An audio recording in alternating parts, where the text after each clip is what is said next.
Halo teman-teman, baik saat ini kami kelompok akan menjelaskan bagaimana sih itu pengurangan risiko infeksi terkait pelayanan kesehatan, khususnya pelayanan kesehatan di rumah sakit. Nah, untuk anggota kelompok kami terdiri dari saya sendiri, Yolanda Liando, Leonika Sembal, Juri Tahi, dan Fridolin Maili. Nah, sebelum kami membahas pengurangan risiko infeksi di rumah sakit, kami akan menjelaskan apa sih itu risiko infeksi. Risiko infeksi merupakan proses yang terjadi ketika mikroorganisme dari kulit, bagian tubuh lain atau lingkungan masuk ke dalam insisi yang ditandai dengan adanya pus, inflamasi, bengkak, nyeri, dan rasa panas. Nah, ada pula infeksi yang terjadi di rumah sakit yang disebut infeksi nosokomial. Nah, infeksi ini tidak diderita pasien saat masuk ke rumah sakit, melainkan setelah kurang lebih 72 jam berada di tempat tersebut atau berada di rumah sakit. Nah, ada beberapa alat yang harus kita waspadai ketika kita berada di rumah sakit.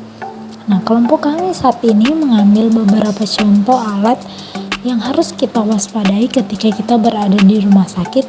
Yang pertama ada jarum suntik, yang kedua ada infus.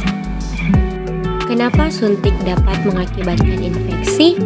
Kita tahu bersama bahwa suntik bisa menularkan berbagai penyakit, contohnya HIV. Suntik yang digunakan kepada penderita HIV dan terkena kepada orang lain dapat menularkan penyakit HIV.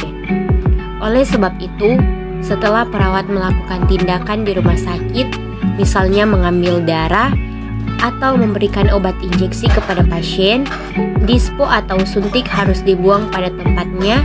Diusahakan jarum dan tempatnya dibuang secara terpisah, serta dijauhkan juga dari jangkauan pasien dan perawat karena benda tersebut sudah terkontaminasi dengan cairan-cairan tubuh dari pasien agar tidak melukai perawat bahkan pasien, serta terhindar dari virus, bakteri ataupun parasit dari pasien lain ke pasien lain. Kenapa infus bisa membuat infeksi? Karena pada dasarnya tidak ada masalah dengan lama pemberian cairan infus selama itu memang diperlukan. Salah satu yang mungkin terjadi adalah iritasi pada pembuluh darah balik atau vena tempat infus ditempatkan, yakni flebitis. Selain itu, infeksi pada lokasi pemasangan juga dapat terjadi jika kebersihan area itu tidak dijaga. Misalnya penutup tempat suntikan dibuka dan dipegang-pegang.